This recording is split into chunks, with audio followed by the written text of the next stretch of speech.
महाभारत केवल एक युद्ध की कहानी नहीं है, यह उन चरित्रों की गाथा है जिन्होंने धर्म, कर्तव्य और मर्यादा के लिए अपने जीवन का बलिदान दिया। उन महान चरित्रों में सबसे प्रमुख नाम है देवव्रत, जिन्हें हम भीष्म पितामह के नाम से भी जानते हैं।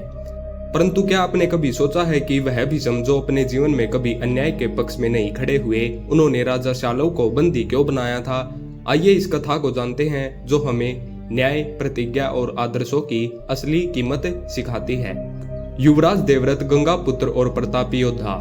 देवव्रत हस्तिनापुर के महाराज शांतनु और माता गंगा के पुत्र थे। वह जन्म से ही तेजस्वी और बलशाली और धर्मनिष्ठ योद्धा थे। गुरु परशुराम और बृहस्पति से शिक्षा प्राप्त करके उन्होंने धर्म, राजनीति, शस्त्र विद्या सीखी। एक समय की बात है जब देवव्रत युवराज थे। हस्तिनापुर राज्य समृद्ध था, परंतु सीमाओं पर आक्रमण की आशंका बनती रहती थी। चारों दिशाओं के राजाओं से मित्रता और सैन्य शक्ति का प्रदर्शन आवश्यक था। राजसूय यज्ञ और राजा शाल्व की चुनौती। राजा शांतनु के जीवन काल में ही देवव्रत ने एक राजसूय यज्ञ का आयोजन किया, जिसमें दूर दूर के राजाओं को आमंत्रित किया गया था। यह यज्ञ शक्ति, धर्म और वैभव का प्रतीक था, परंतु इसमें उपस्थित एक राजा ऐसा था जिसे देवव्रत की ख्याति असहनीय लग रही थी। वह राजा था शाल्व। शाल्व एक शक्तिशाली राजा था जो वैन्त्य वंश से था। उसे अपनी वीरता और बल पर अत्यधिक गर्व था। जब उसने देखा कि सभी राजा देवव्रत को सम्मान दे रहे हैं और उन्हें सर्वोच्च मानते हैं, तो उसका अहंकार जाग उठा। उसने सभा में खड़े होकर कहा, क्या केवल शांतनु पुत्र होने से कोई श्रेष्ठ हो सकता है? मैं देवव्रत को युद्ध में चुनौती देता हूँ। यदि यह वास्तव में वीर है तो मेरी चुनौती स्वीकार करे। सभा में सन्नाटा छा गया। यह सिर्फ एक चुनौती नहीं थी, यह हस्तिनापुर की प्रतिष्ठा पर प्रहार था। भीष्म की प्रतिज्ञा और धर्म युद्ध। देवव्रत ने शाल्व की बातों को शांतिपूर्वक सुना।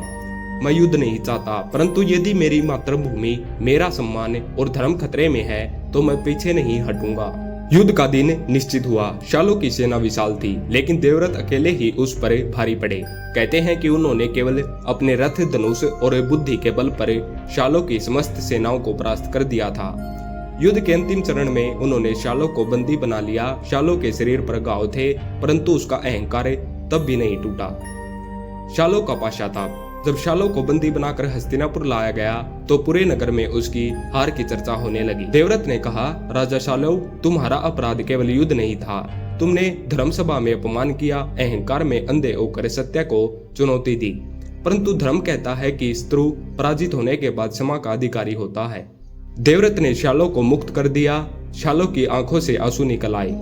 उसने पहली बार किसी वीरता में अपनी विनम्रता देखी थी। हे देवव्रत, तुम न केवल महान योद्धा हो बल्कि सच्चे धर्मात्मा भी हो। आज मुझे ज्ञात हुआ कि वीरता में भी करुणा होती है। मैं तुम्हें अपना मित्र मानता हूँ और आजीवन तुम्हारा ऋणी रहूंगा। यह कथा हमें क्या सिखाती है? भीष्म ने शाल्व को बंदी इसलिए नहीं बनाया कि वह अपना पराक्रम दिखाना चाहते थे।